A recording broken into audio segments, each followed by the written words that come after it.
Hello, everybody. Welcome to Sports with Dolav. He's talking shit about the game. He's got a weird fucking name.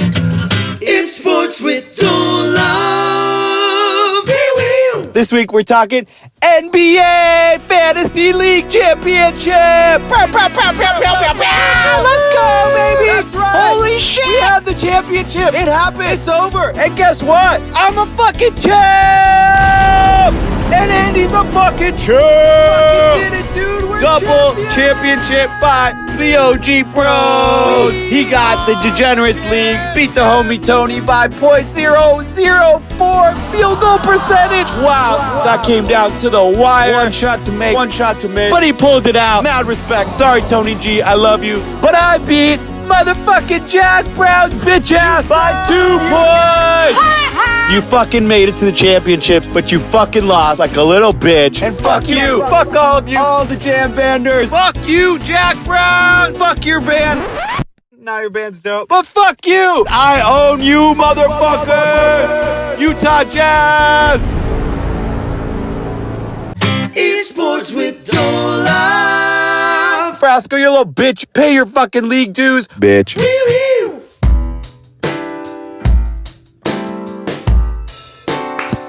No, it's for sinking. 1, 2, 3.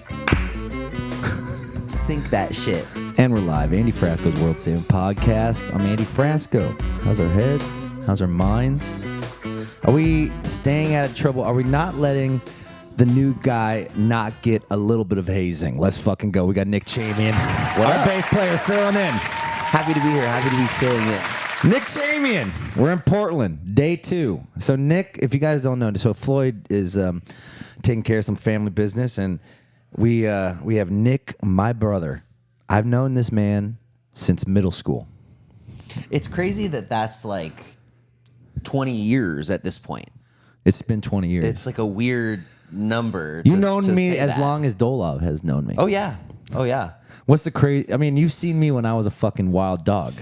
Yeah. I mean, like, you act like you aren't a wild dog anymore. Although you are less wild now. Being on the road with you and seeing you kind of in your hibernation mode, and it's like you save it for the 2 hours on stage. So in that way, you know, you've matured a bit. You've learned to zen out.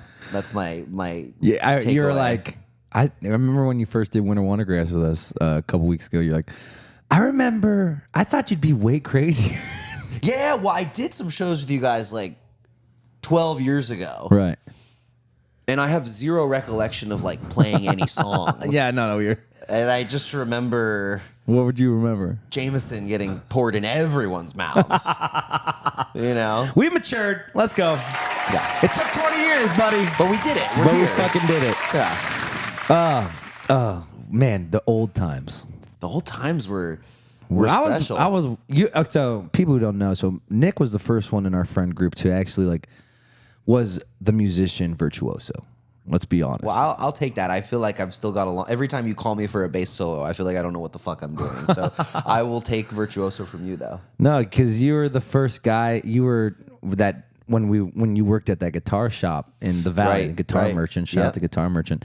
Who I just found out my boss used to sell you weed. Yeah, he did. What the He did. fuck? And he got me into smoking Marlboro Lights. He was the first one to ever give me a cigarette. Oh yeah, that motherfucker still smokes too. I He's was like like- deaf in one ear and he's got Yeah. vertigo and he's Yeah, still out shout there out to Phil, puffing. Guitar Merchant Love that in the man. Valley. He's the best. But no, it was a fun time, and I was a wild dog. You know, I was like a little hooker. You know, I was hooking up all the time with your straight hair. I had straight.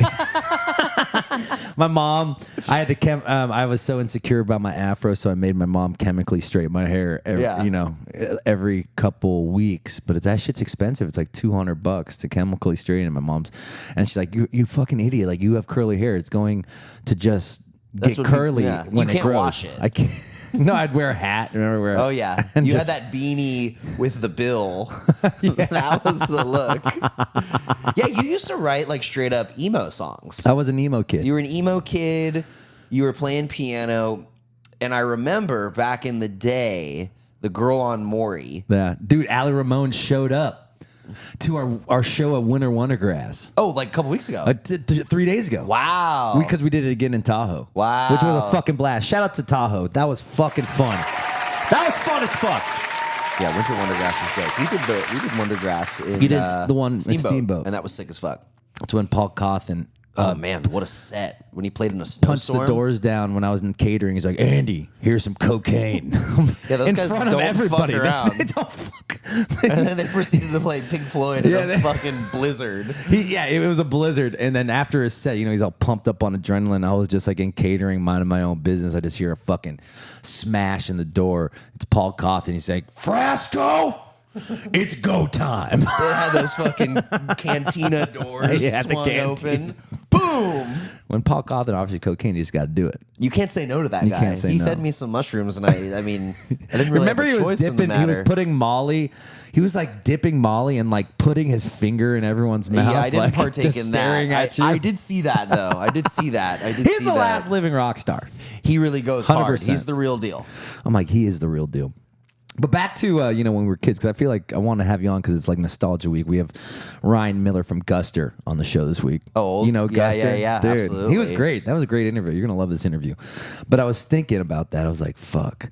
What was I like when I was listening to Guster when I was in high school? Because I remember, because before I was a musician, I was booking bands, and I was booking your first band, AM Trash. AM Trash at the Cobalt. Yeah, and You were always booking. What was it? You worked at Drive Through Records, but what was the name of the promotions company? Lifeline Promotion. Lifeline Promotions with the little with the little lifeline. That was when like bands made flyers. Yeah, and I'd go to every town or every high school because there was like 5,000 people at each high school, and I would put a flyer on everyone's cars. Right, that shit worked too. It worked. I loved that. That was so fun. Like bluegrass marketing, or is it bluegrass marketing or grassroots? Grassroots bluegrass. But it was crazy because I've always wanted to be a musician. I'd always like idolized you. You and Alex Siegel. Alex Siegel's a great Siegel's musician. a shredder. Well, I stole your band, me and Scott Goldbaum. Oh yeah, I was kind of pissed. We stole Matt Tuggle and Mike Musselman from you. Oh, then we stopped talking for a second. Yeah, I did. It's like one of those things that's like such a Self-made. blur. But then that was when Ernie joined the band, literally like right after that, and that was when things shifted. Yeah. So Oh, I Ernie forgot. brought that because Matt Romero was like playing bass for a moment. All these names of people that nobody knows. So this is high school. So we graduated high school. I went to college for a semester, and I quit because I had this epiphany because this is a great story. So Holly Bowling, you know her? You don't think know. so. You're not in the jam scene. Holly Bowling is this piano player. Her husband was my philosophy teacher. Oh wow, okay.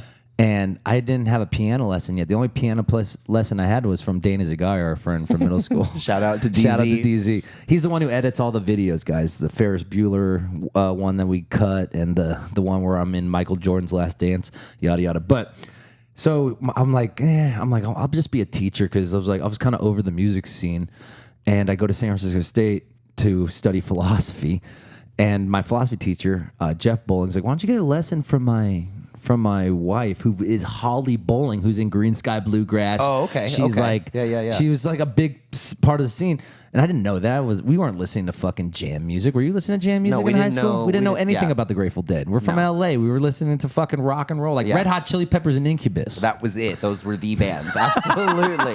Absolutely. It's so funny how LA just sticks with SoCal music, It does. It's crazy going out with you and playing and getting exposed to these different cities and these different markets and seeing what people like. And people are just way more down for everything. They're down to let loose. I know. It's like it makes you like kind of like bummed that you should have got out of fucking California, started touring everywhere else. Maybe your other bands would have made it. That was the thing. And that was what everyone always said about you was like, Frasco's out there. He's fucking doing it. Yeah, dude, I left there. I went straight to Kansas, baby. Yep. Shout out to Kansas. Shout out to Kansas. Shout out to Dolav. Shout out to Dolav. Yeah, he was first time I ever got arrested was with Dolav. At the University of Kansas? Kansas Put my State, arm here if that's Manhattan, okay. Kansas. Yeah. But I was saying, so I got a lesson from Holly, and What did she teach you? Like, she what was the taught me a lesson? blues, Little blues lick, scale? like a pentatonic lick. Yeah.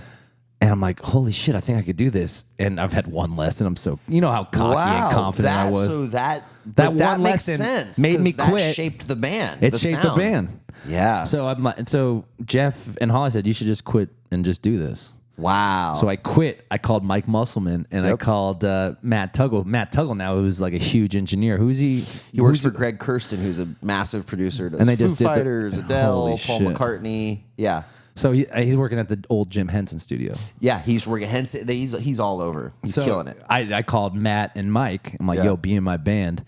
And I think they didn't want to really deal with like the beginning of a tour. And then you stole them from me. Right. And we just played the Valley. And you just played the Valley. We I was shredded so pissed. hard around the Valley. I'm like, God damn it, Mike. Yeah. I think about that. But I don't think me and Mike would ever be able to be in a band. I think things always have a way of coming full circle, especially like being here with you, you know? And Yeah, now like 20 me years later. at Danny's wedding. Yeah. Second shout out to DZ. Yeah, we were at Danny's wedding and he was like, and Nick was like, I am going to be in your band. That was you like- fucking cornered me, bro. I did. And I was high on like Molly and coke, this liquid cocaine that was going around. Oh, Did you yeah, see yeah. that There shit? was. Oh, yeah. I remember liquid cocaine, liquid. I love that. ketamine. Like, yeah, there was like liquid ketamine at a wedding. Everything's too easy now. I know, dude. Drugs are pretty amazing.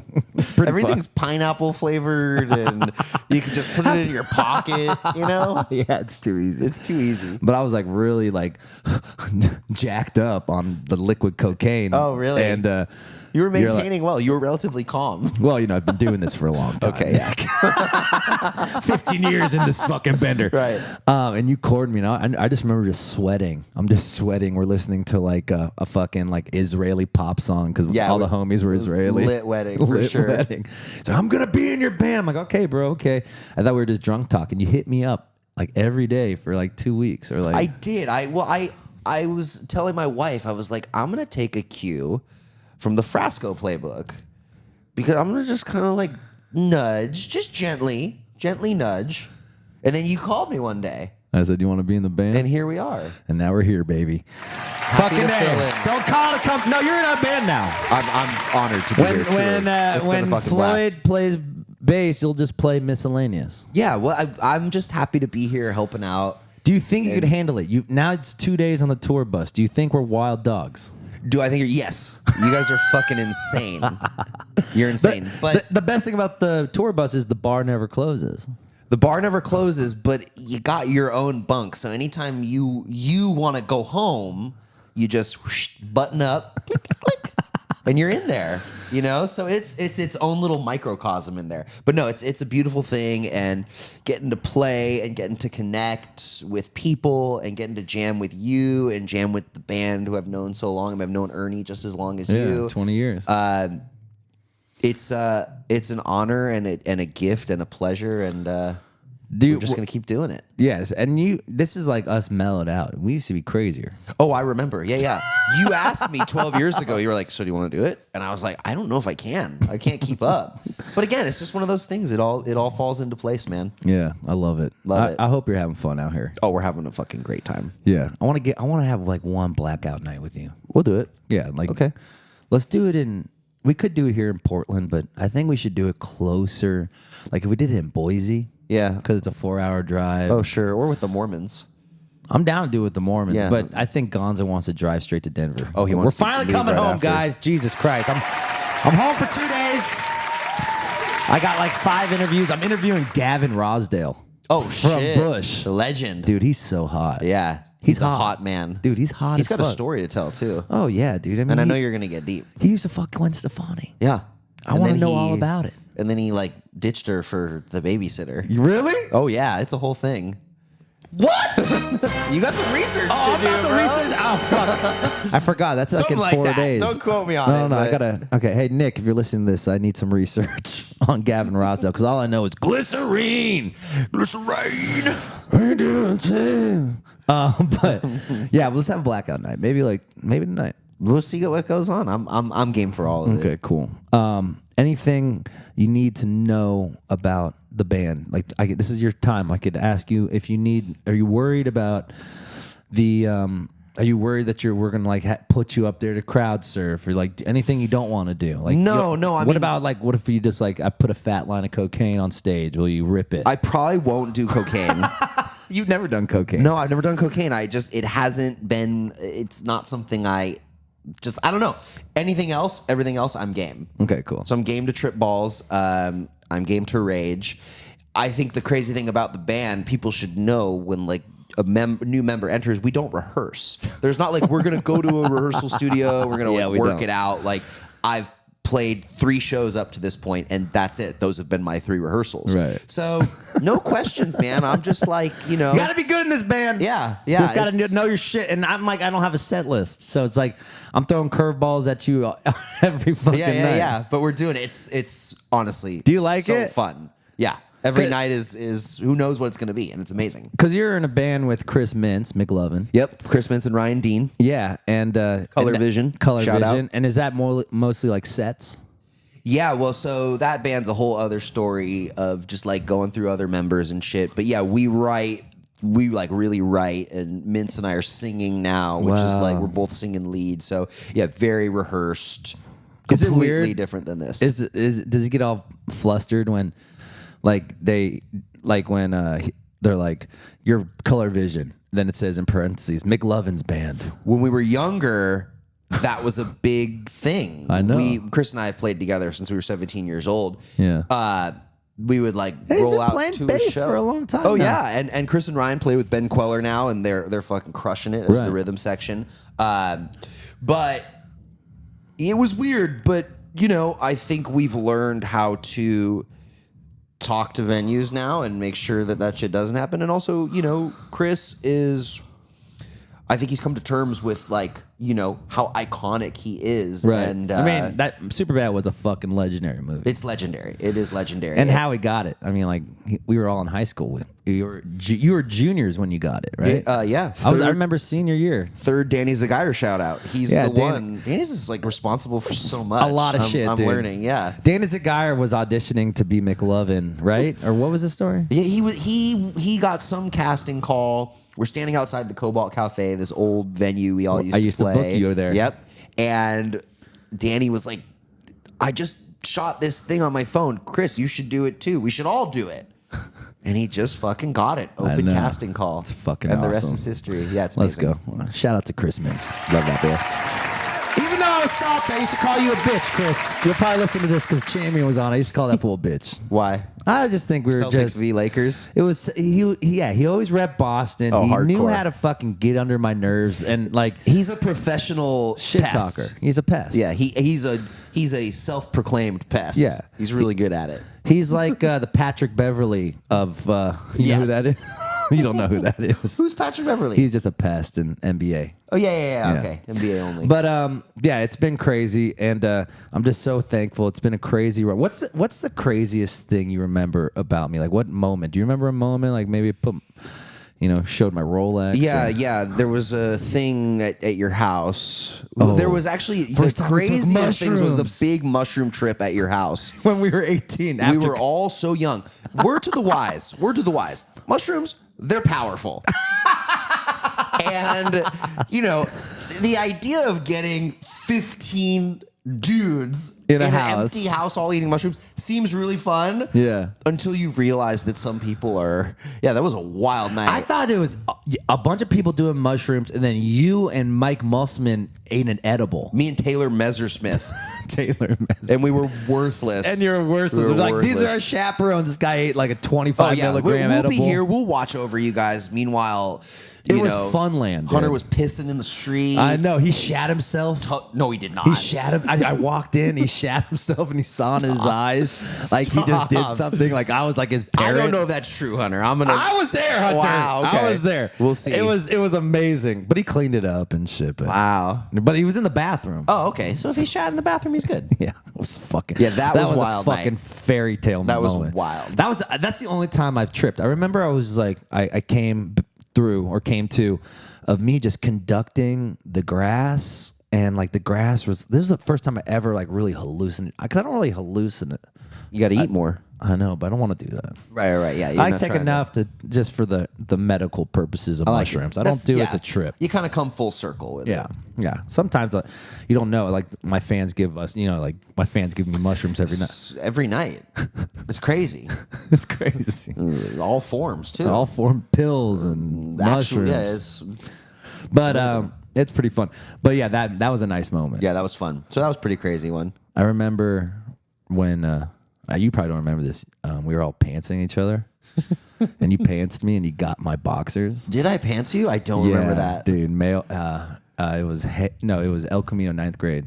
Oh my god, I was a little shit. You were a little shit. I was a real shithead. But you got my boxers. Oh fuck! And my little ass dick. And I remember Lauren Zabo, the big crush. She was so artsy, so artsy, and so hot. Yeah.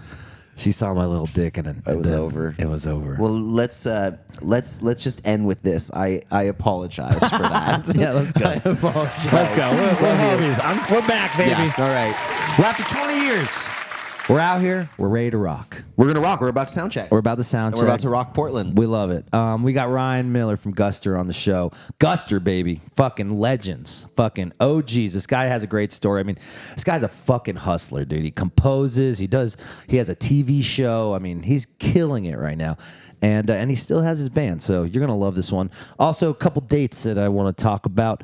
So I'm taking 2 days off. Well, Tuesday when this comes out, I'll already be in Denver. So if you guys want to hang out in Denver, I'm in town till Wednesday. Then Thursday and Friday, I'll be in Nashville finishing up my record. I got 2 more songs I got to write with Chris Gelbuta. Can't wait for that. And then we fly to 420 Fest, baby. We just sold it out. It's sold out.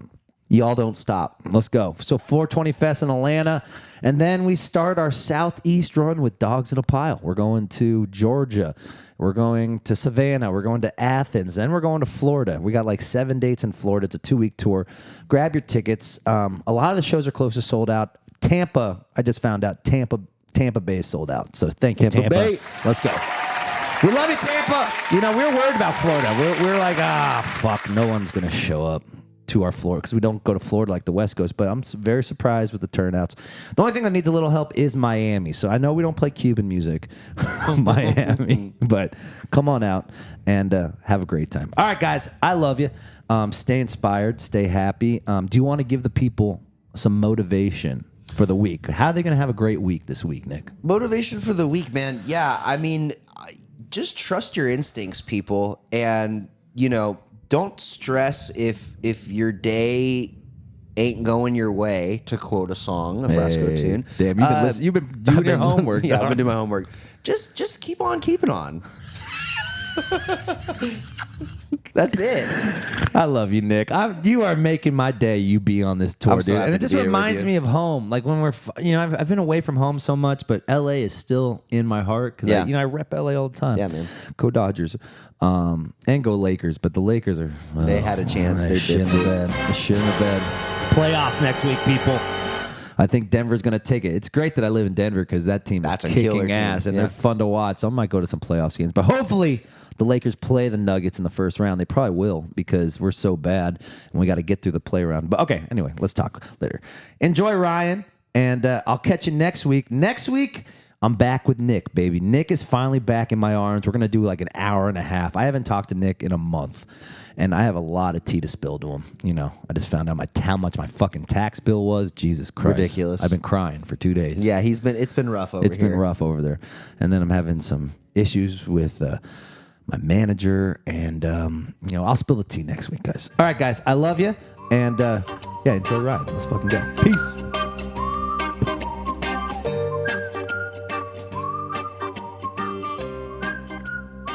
All right. Sorry about that. I forgot. Having so much fun with my buddy Nick that I forgot to talk about our sponsor, Volume.com. Yes, our people. Head to Volume.com for all your live stream services. Yes, if you're in a band and you need some content, Volume.com is the perfect place to hold all your content. First, they have this new technology called push notification. It's not really new technology, but it helps your fans know exactly when you're putting out content.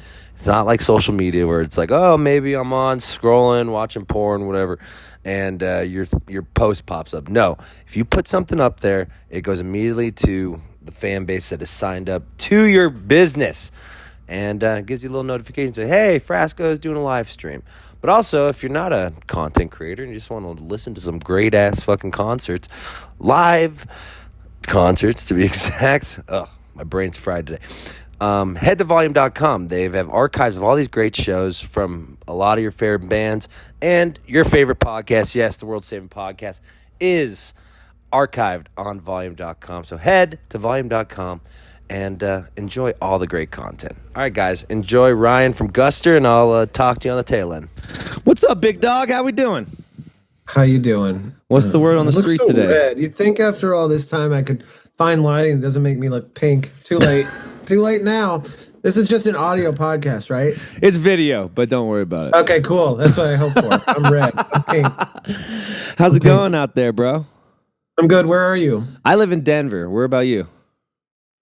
I live in Vermont. We're like sister cities. Not really, but Actually, kinda. I heard a thing that the downtowns or Boulder and Burlington have like the same. They're designed by the same person. Oh, that jerk ass that made the walking streets. Oh, fucking A, yeah. What is that? What is that walking street in Boulder called? It's like the Pearl Street.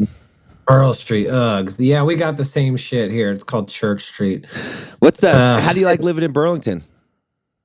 I mean, I live like 10 minutes outside. We live in the woods. I pick up my computer, but it's pretty dope. I've been here almost 14 years. My wife's from here. We were in New York City for 10 years and had kids, and she was like, we out. And I said, okay. Yeah, it was a tough transition. You know, I do a lot of shit. I make a lot of stuff, and like coming here was like whiplash creatively, like trying to find my people, Right. trying to find like all the weirdos. But been here long enough, and now I really like it. My kids are in middle school and high school, and my wife's in politics, and so it's like we're pretty dug in here. It's winter's too long, but I travel a lot, same as you. You know, Yeah. it's a great place to raise kids. Great community, really beautiful people, really easy. Like, yeah, we were just. I'll stop talking in a second, but we were in New York this last week with my kids for their winter break, and I was like, this is so fucking fun. You know, telling my kids, I was like, think of any food you want, and we could probably get it in 15 minutes, like that kind of fun. Yeah. But then coming here and just being like, oh right, like you need a minute. Yeah. You know, I don't know. Do you live in town? In Yeah, Denver? You live in I'm the same way. I'm from Los Angeles, and now I live in LA. I live in Denver.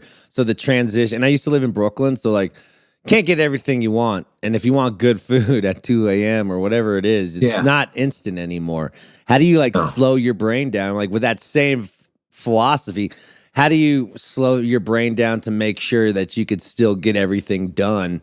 Like all the things, creativity. I mean, your resume is insane, bro. Animator, film score. You know, you're in a band. Like, how do you get through the writer's block through loneliness of moving to a new city to keep the work progression? Well, the work probably is a lot easier here because there's kind of less distractions. And I would say, like, all my side hustle shit came pretty much right when I moved. Like, that's when I started scoring films, and ever since then, like I don't even know what you got, but I just saw a first cut of a movie I starred in. I got a musical that's about to go, big theater in New York in the fall, I think, hopefully. And so, like, I think that was my work kind of came.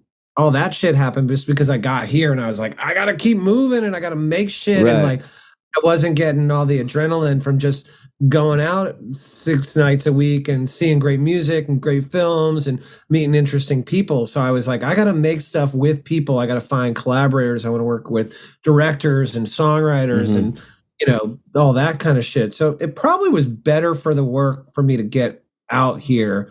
It was way worse for my social life, but now it's like, again, like, especially with like the pandemic, like you can do everything now remote. You know, everybody's leaving. You know, creative people are leaving New York and LA and going to places like Vermont and the Cape of Massachusetts in the woods, because it's like, oh, we can just do this. You know, I don't got to drive to Santa Monica to do this podcast with you like I would have had to probably 4 years ago. Right. You know? Exactly. And I think that's the beauty of what the pandemic brought is we feel a little more connected through the internet waves, like that we could do shit like this and not have to leave our houses anymore. It kind of scares me because going through live music, do you see ticket sales dropping a hair because people don't want to leave their houses anymore on a Tuesday, or like what's your take on that?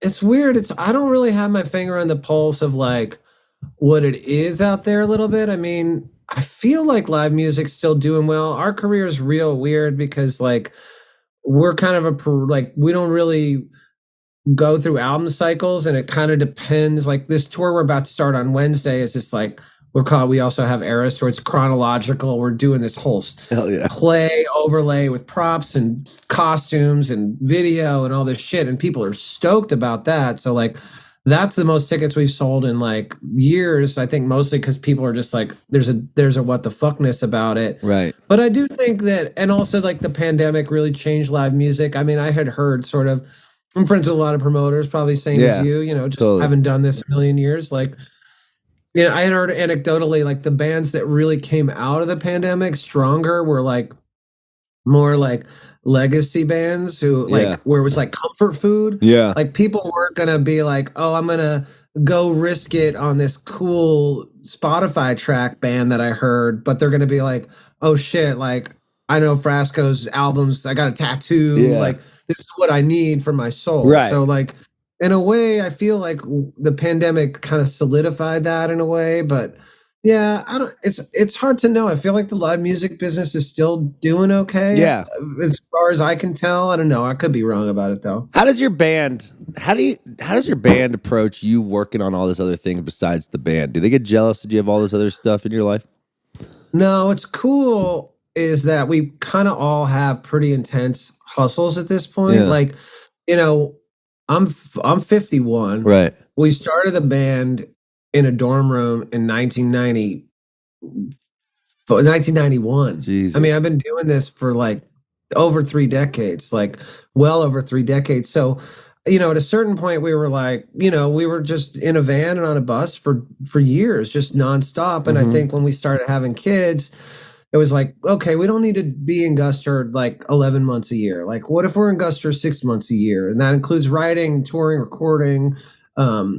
And then that's when like one of the dudes, I don't know, you may even know, he started a nonprofit called Reverb that started greening.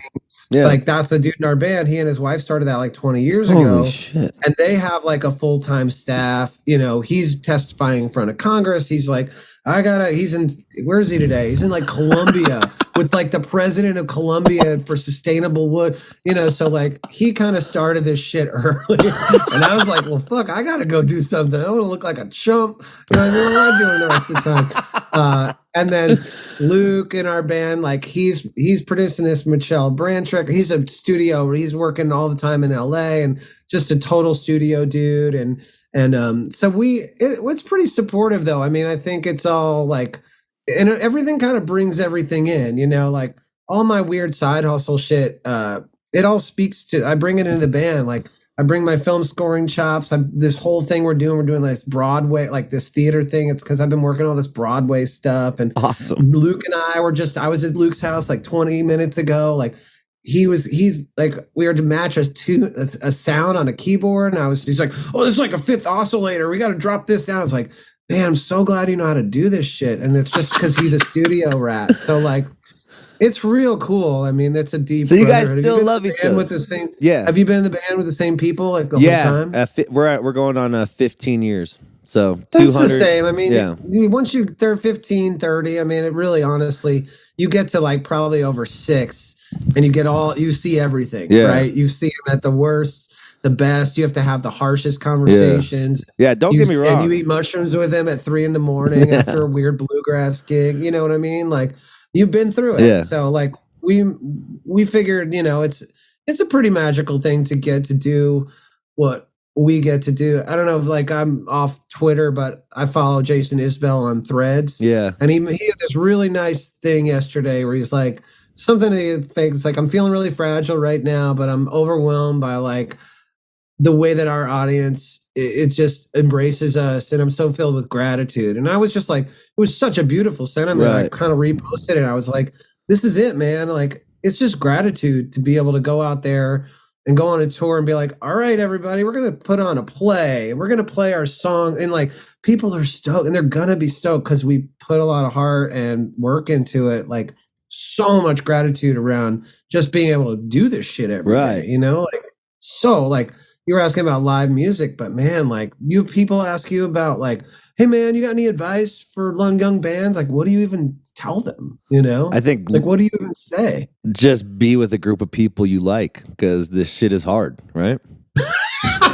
That's good advice. I never give that one. I steal that too. You know, that's true, actually. I mean, that's like, true. yeah, like how many times have you guys wanted to kill each other? I've only wanted to kill my band a few times, and I'm thankful that I only had to do that. You know. It's funny. We like I said, we were rehearsing this thing, and we're building this kind of like a narrative structure around this chronological thing. So we're acting and we're doing shit we've never done, and it's been really hard because we're really outside our comfort zone in a lot of ways, like remembering lines and blocking and all this shit. And we had kind of a moment where, like a couple of weeks ago, when we were rehearsing, and it was like, people were being aggressive, passive aggressive, and it was starting to spin out where the darkness is coming in. It's like a ticking And then time it bomb. was like, we all just use this weird ass therapy talk, which like, I hear what you're saying and I acknowledge that, but also I want to say this. And I was like, and then at the end I was like, fuck man, like, did it work? I was ready to walk out of the room and just be like, fuck it, I'll get over it in like 3 hours. Yeah.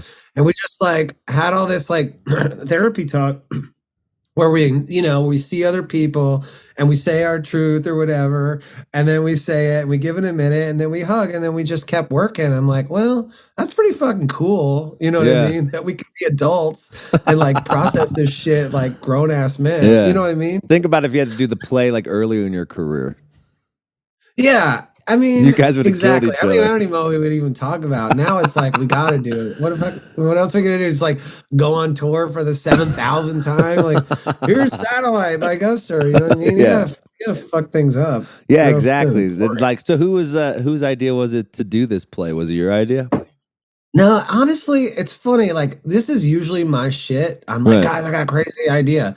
But I think it was like, well, I'm a really big thing. I don't know how long we'll talk, but I'm like really big on storytelling. Like, I think that everything in the world, the way that like the clothes we wear, the car we drive, the person we marry, like the music we listen to, it's all like story driven. Like it tells a story. And so I was just like, it's a really big part of our band, and everything I do is like, well, what's the story? Like, you got to compel people to come back to a show. Like, why am I going? So even I'm just like really like the Flaming Lips do a great, like they have a crazy show, but then they'll be like, oh, we're going to do Yoshimi or we're going to do Soft Bulletin. And like, you give people a reason to show up. So I was really bullish. I was like, we got to have a story. We got to have like something to unify everybody. And Brian was like, Taylor Swift just did Eras. Why don't we do an Eras tour? And I was like, oh, fuck. And then I got involved with all this Broadway shit, and I had just seen a cabaret. Do you know what a cabaret is? I loved it.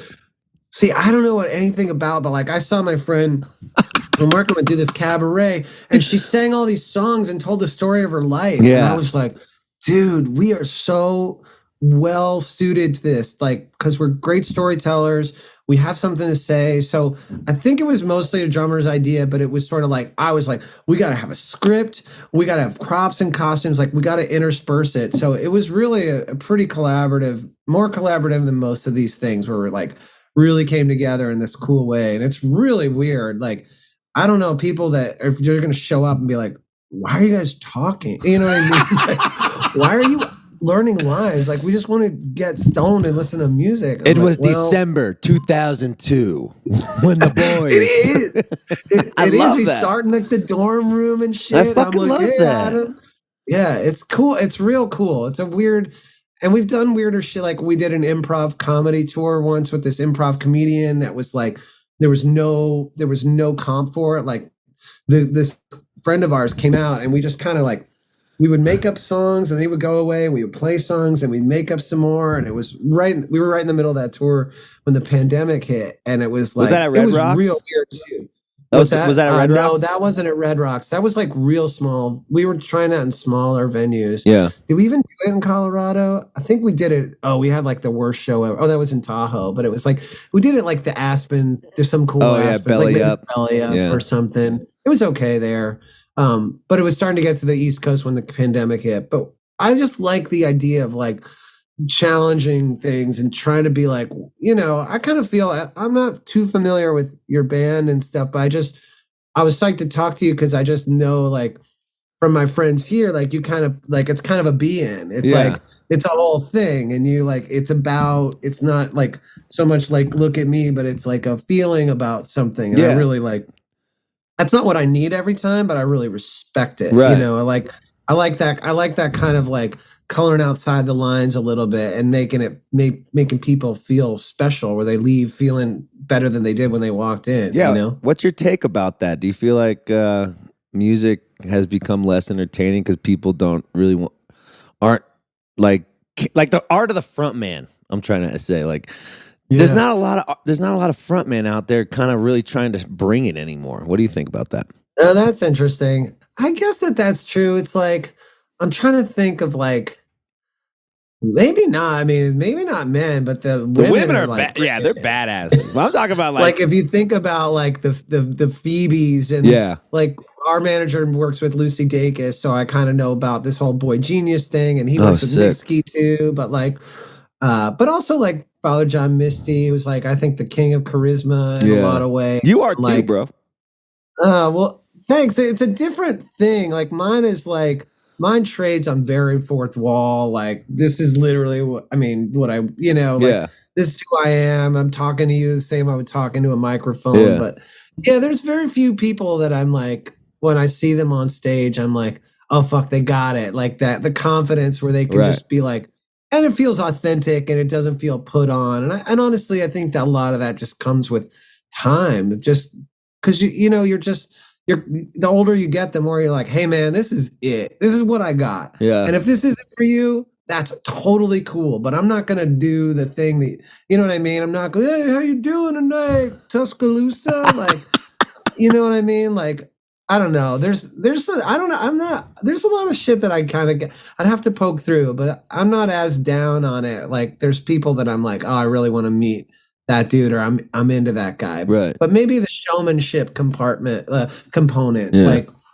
I don't know, maybe not the Bluegrass Festival. You know what I mean?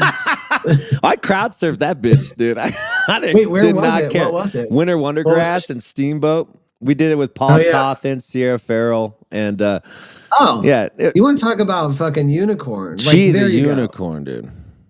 She's it. Yeah. I mean, Paul Cawthon too. That dude's a fucking unicorn. You know that guy who sings cocaine, country dancing with you? No. Dude. I want to. Dude, he's the fucking man. Yeah, but she's a unicorn too. It's like, that's why I'm very thankful that like, it's like there was this years where just like people had this like, I don't care type of vibe too. Oh yeah. Now actually they're entertaining again. It's like, it's nice that. No. And Sierra, I just saw her and met her for the first time this last year. And I was just like this. I was like goo goo gaga. Like just the whole thing was just, she's such a star. And it's so authentic. Like I've gotten to be, a little bit friendly with her, and we spent some time, and her story of like riding trains, it's not a goof, man. It's like she lived it, and you can tell like she's like a deep ass person. Like she really is. She's a heroin. She used to be a heroin addict. And like she's the real deal, man. And it really like it comes through, and she's just like she's a total spiritual being, and that's the kind of stuff when you're like, that's what I look for in my front people, where I'm just like, oh my gosh, she's just a star. I mean, the first time I met her, I'm like, I'm gonna try and play it cool right now, but I gotta tell you, like, you are fucking. I think first thing I said to her, I was like, you're a fucking unicorn, man, and I'm all in on everything that you do. And I don't know if you ever want to talk to me again after me saying that, but I'm just all in on this thing. So thank you. Who else did you feel that way towards when you first met them? Oh, that's a great question. I mean, I've been really blessed with a lot of people. There's been people that I'm not friends with, but like, I don't know, like Father John Misty, the first time I saw him, he was a little bit off-putting because it was in Brooklyn early. And it was like, what are you doing, bro? But then the more I saw him, the more I'm like, he's so on his own planet, you know? I'm just like, it's so fucking cool. And he just is doing his thing and he's learning and like his songs are great and it's really cool. I mean, I saw Mitski the other night, my kid. One of my kids is a big Mitski fan, and like watching that thing kind of unfold is just really, I mean, it's like a rocket ship.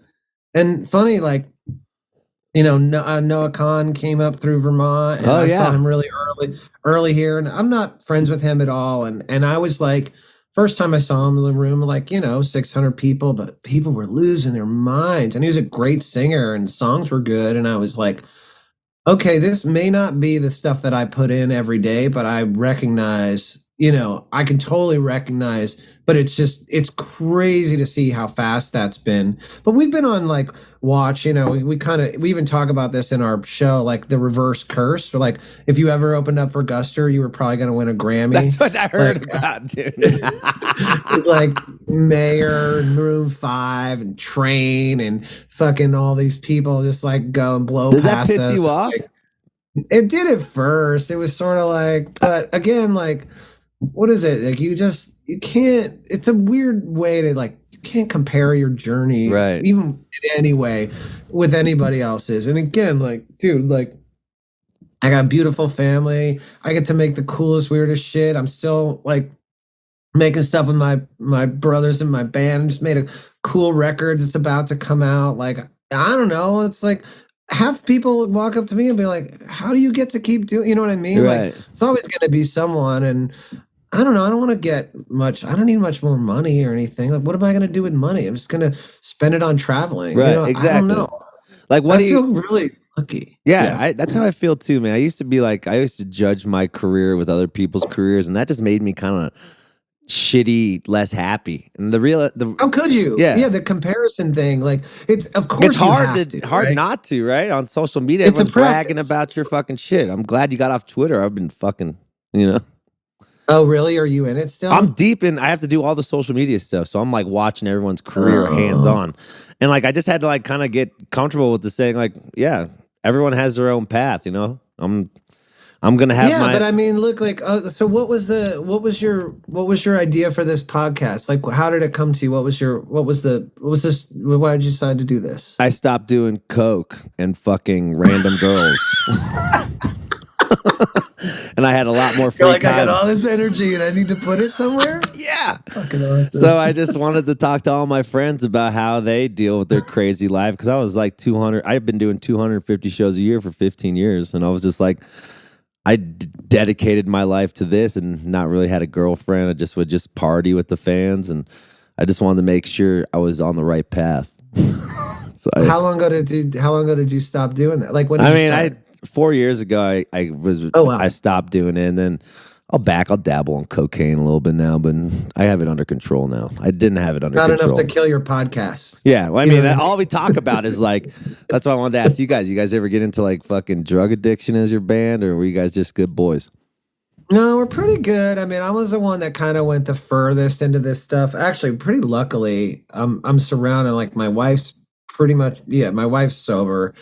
Most of my band is relatively sober. I mean, I did my share and will probably continue to do my share of psychedelics. Like, as I go, right. I find them very helpful, and ayahuasca, and been Burning Man 4 times, and like done all that shit where I've done like that. And I'm still very interested in all that kind of stuff where I'm like, oh, this was all very helpful. Like, you know, started with psychedelics in college. Before I even got stoned, I took acid for the first time, and it was like, you know, really? How old were you? Like, what's that? How old were you when you first took acid? I was 21. Okay, so like later. I was very young. I was and I had never smoked weed in high school. None of my friends did. We were pretty. I was from Texas. I was like buckle of the Bible Belt with a bunch of like born again Christians. Yeah, were your parents religious?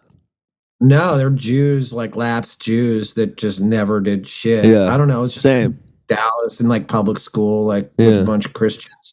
But yeah, no, we managed to like skip all the addictive stuff for the most part, which is another thing, like what you said, of like find people you get along with, but also like aren't toxic Yeah. to themselves or humanity. You know what I Yeah, mean? totally. But I just always say I got real lucky with that. I had no idea when I was 18, met these dudes like, hey, you want to start a band, that they were going to be really good men. Like just they were all really good people. Like everybody's a solid person, really, honestly. And our whole management crew, like we're all good dudes. We're all solid. Do you have a people, good judge of character? Do you feel? a character? Do you have a good judge of character? Like, Oh you yeah, surround I yourself think with I'm good pretty people. much. It's hard to say, but I always like want to be like my superpower, but a little bit I think of what I'm really good at, like beyond just like being in a band. I'm a good songwriter and good front man or whatever, but I'm really quick at people, really quick. Like I got you probably, and not you, but I get people in like less than 10 seconds. I Yeah. can pretty much judge the totality of like, and people will surprise me from time to time. I mean, there's sometimes where people are inscrutable where I'm like, I don't know about this guy. Right. Like I can't figure him out. And there's still people I know where I'm like, I feel conflicted about like a couple people I knew before they were famous who are really famous now. And I'm like, I don't know. I don't get this. Something feels off. Like, why is he so famous? You know what I mean? But yeah, I feel like my judge a character, and I think that might come, and I don't know, I'd probably turn it back to you. You party with your fans. Yeah. Right? Like that's a different level of this, but requires an incredible amount of intuition to be able to sense right away when some bro's like, Frasco, you want to party? Come with us to this after. Yeah. And you're going to be like, okay, what kind of journey am I about to go Exactly. on? You know what I mean? Yeah, exactly. And so you got to know real quick what the scene's going to be like, and you could probably really good at it at this point, I would assume, right? Yeah, and especially because I've been podcasting forever now, that's like I could I feel like I could really see who is trying to kill me and who isn't.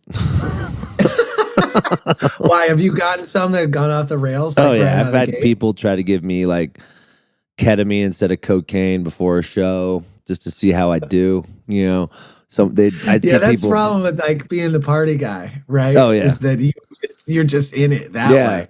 Yeah, and like, wait, so that's a real burn. That's a fucking talk about that journey. Holy shit, where you just like can't just show up at work. You gotta be like, okay, you just paint the clown makeup on and be all right, motherfuckers. Yeah, and turn on. I mean, like, you can't have time to turn off when you're 24/7 with everybody. It's like, that's why I wanted to ask you about like, how did you like disassociate you with the band to like kind of like keep moving on with your career with like, I mean, you have a great television show, you're animating a show. I mean, like, how'd you like feel like I'm more than just this in Guster? Well, it was like, I think it started when I first I had like a weird light bulb moment when I did my first my first film score. I was like, oh man, I like movies. I like filmmakers. I'm friends with a lot of filmmakers. I was like, I like that world. What if I did this? And I had this light bulb moment. I could do it from home. I don't have to tour. I don't have to be away from my family. And then I had some success with that really early. Like my second movie was like a big movie at Sundance and launched my film scoring career. And then I was like, okay, I'm not just the singer of this band. Now I'm like a film composer too. And then when I got to Vermont, I had this TV show where I was interviewing people, and I was like, oh fuck, I'm good at this and I really like it. And then it was all about imposter syndrome. And then it was just like, and then I think my huge one was like, I wrote during over COVID, we did Red Rocks, and everyone was asking me about, I was right in the middle of like, it was just a very complicated thing. And I was like, I want to write about this. And I ended up writing an article for the Atlantic. I saw that. Huge. And I was like, okay. Then it was just like, and that was whatever was that 2020. I mean, that was like 4 or 5 years ago. That's when Wheels. Then I was just like, all right, brakes are off. I'm just yes-anding the fuck out of anything and everything that just feels scary, weird, with cool people, and I can take a look holistically, like this Broadway thing I'm working on. This just kid I met through another guy was like, "Hey, would you ever want to write a musical?" And I was like, every story I've ever heard about musicals been a nightmare. People work on it for 6 years, Right. it never goes. It takes a million yeses. And then this thing, and I was just like, well, let me just sing. And I just like, and now it's like, and I can't really like talk about it. I mean, I can, because it's not done, but when it's done, it will be like, it's a big fucking deal. It's a huge theater in New York. It's off Broadway, but it's like could go really far. Holy and it's shit. really good. And it's really good. And now I'm just like, fuck it. I can try anything. Like the acting thing. Like my buddy asked me if I want to star in a movie. I'm like, sure, bro. You know what I mean? Like, what am I? And then he's like, you can just play you. And it's just like a weird version of you. And I went on this set for like 2 weeks, and I got my buddy in who's like a real deal actor. He's on like Severance and Orange is the New Black, and he's like a New York theater guy. Like went to Juilliard. He got all his friends. So I was surrounded by all these like real actors. And I showed up on day one, and I tried to learn, but I was like, it was a quick thing. But I just saw the first cut yesterday. I'm like, damn, I'm pretty good at this. I mean, I don't know. Like, everyone else is really good, and I'm like, I'm only half as good as them. Like, so now I'm just like, yeah, bring it on. Like, whatever is like weird and cool. Like, and it's again with like good people. I'm like, it just took me a while to get there to kind of have that confidence that you can land on your feet with this stuff. You know what I mean? Like, totally. How'd you even know that you could? I mean, this podcast thing is probably easy because you know how to talk to people. Yeah. Right. And, it's like, I just knew, we started getting huge numbers, and I was like, holy shit, this is actually real. It's everything I ever wanted. And I just think it's fascinating to me because I overwork too. Does your wife ever get fucking pissed that you're taking another gig? She's like, Ryan, like, chill the fuck out. Like, what the fuck, dude? Well, it's like I'm about to leave for 3.5 weeks. I got a 15 and a 13-year-old, a dog, and like I said, my wife, she's a state legislator, so she's working like, too. She just, and it's new for her. Like, she was kind of like keeping the shit together when I was gone. And then last 2 years or like 3 years, she just like she just turned into a monster, like kind of like me. Where she's like, I got a Zoom, I got a 7 and this, and like every day is full. And it's cool as shit. I mean, it's cool because then she's in session January to May.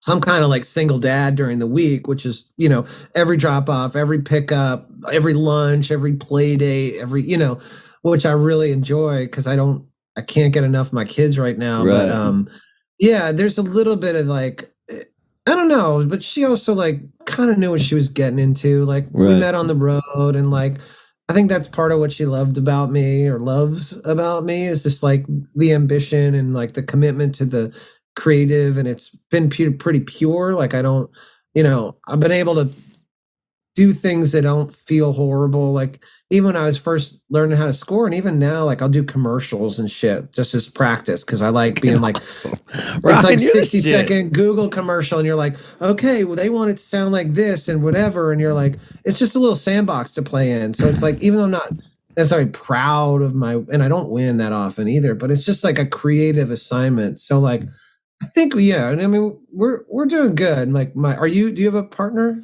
No, just my right hand, bud. That's all I got. Yeah. What was the longest relationship that you had? I've had an hour and a half. I don't want you that was Freudian. I think you said it all. I think that was Freudian. No. She's gonna be mad. Oh yeah, this girl I'm dating now. I went out with we were gonna go out because I am about to leave on tour. I'm like, and she works in HR, so she has like a 7 a.m. gig. She's like, and I was just hanging out with the fucking other bands last night. She's like, exactly. It was like the first test of like, oh, okay, this is who he's gonna be, and then but you have to test yourself though, because if you want to change, you kind of have to like stop going into old habits and like say, all right, let's hang out. It's like you got to put some effort into change, I think. Yeah, I mean, it depends. Like I had a real thing with my wife early on because I was like, man, we were so different. Like she was, she went to law school for a minute, but then didn't. But she was just like, I was like, man, I'm gonna go out. Like I just want to go out all the time. I want to see everything, do everything, like we would get one of our early fights would be like 10 o'clock and we'd be in New York and it's time for bed and be like, okay, I'm gonna go to bed. I'm like, cool. And she's like, what are you doing? I'm like, well, I'm gonna go out. I mean, you're in bed. Well, I'm not gonna go to bed. It's New York City's like right there. Like, and she's like, and so we kind of had to get through this. You know what I mean? Where I'm like, because she was feeling like she was being chosen over, and I'm like, no, I'll hang with you until 10. But then I'm going to go out and be a crazy person until like 2 or 3. And I'll get up with you at 9 and like try and make it work. Right. But like having our different, like,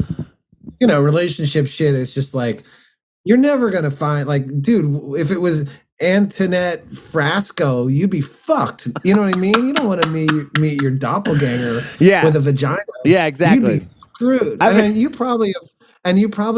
You've probably had like little love affairs on the road where you just like meet your match. It's like you, but with a, with boobs. And you're like, oh, this is Danger Will Robinson. You know what I mean? Dude. Like, what the hell? And we don't need that.